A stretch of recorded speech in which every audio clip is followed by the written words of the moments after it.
everyone. How you guys doing? I'm coming from Dallas Christian College. And my class is called Worldview and Ethics, and of course, this is our final project, and it's a case study. And my case study title is Between a Rock and a Hard Place.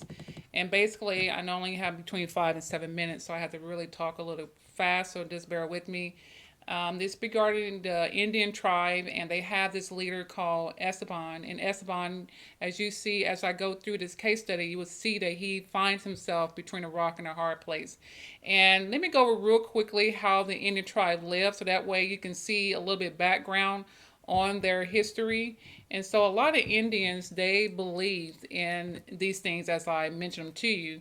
They had no commitment to Christ. They had no spiritual changes in their lives. They had no Indian pastor to lead them. They had one small congregation. The people, every time a leader would leave to go and buy supplies that's needed for the congregation, when he come back, the people will fall back into sin, so he couldn't really trust them. And also, they had more than one wife, and that last part, more than one wife, you will see how that plays a part into this case study. And also, the real question is, what would cause them to live a life of purpose and start believing again? Well, Mr. Green, him and his wife went to the council and they told them about this guy named Esteban. Now, Esteban, he was well known by the leaders. He was well known by the government. He was well known by his peers. Those of the other Indian tribes that really looked up to him because he was well knowledgeable of the Indian culture. So they want to get him to pull him in because they want to open up a Bible training center right in the heart of the Indian community and their culture. And so the council agreed to bring Esteban on board. They gave him the title to be the head Bible study guy. He was able to run the Bible training center. He was awarded some other kind of accolades for his walk with Christ and the things that he had done into the Indian community.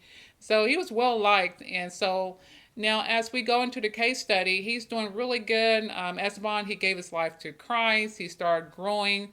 And again, the Indian tribe, they follow right behind him. Like, hey, if he can do it, we can do it. So they follow right behind him. They gave them life. They gave their lives to Christ. They start growing spiritually, which, as in their culture, remember I said they didn't have any growth at all.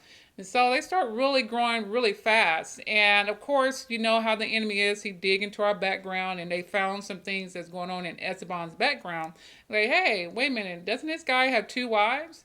And of course, he does have two wives, and they wonder how can this be? He can't be teaching the word of God and leading the Indian tribe, and he still have two wives. That's coming against the word of God. It's like contradicting one another. So Mr. Green had to go back to the council and he tried to plead Esteban's case. He like, hey, he's a newcomer. We're working on that. Don't disown him so soon. Please give him some time. And the council member said, no, that's a wrap. No, he cannot be a part of the church. He cannot be a part of the Bible training center. He cannot teach anymore. He cannot do Bible study. He was actually excommunicated from anything to do with the church. So they got rid of him. So Esteban, he literally finds himself between a rock and a hard place. I mean, what did I do? So as a case study, my real question is, how do we bring resolution to this situation?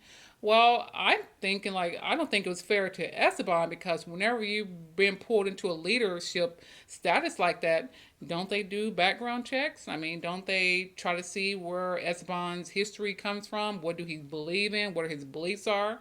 Because he was just thrown into the situation and they just went off of his knowledge and they didn't really go by his background. So I don't think he was given a fair chance to even plead himself, or they could have said, no, he's not a good fit because he still had two wives. They should have said, well, when you get rid of one of your wives, when you start trying to do the things that Christians are supposed to do and kind of have a moral life and a Christian type style lifestyle, then we can consider you coming on board and being a leader and leading your Indian tribes to Christ.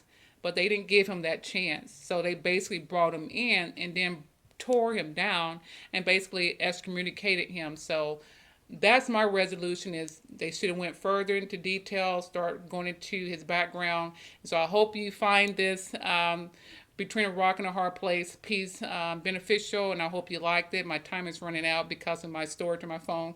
So thank you guys. Goodbye, and hope you liked it. Thank you.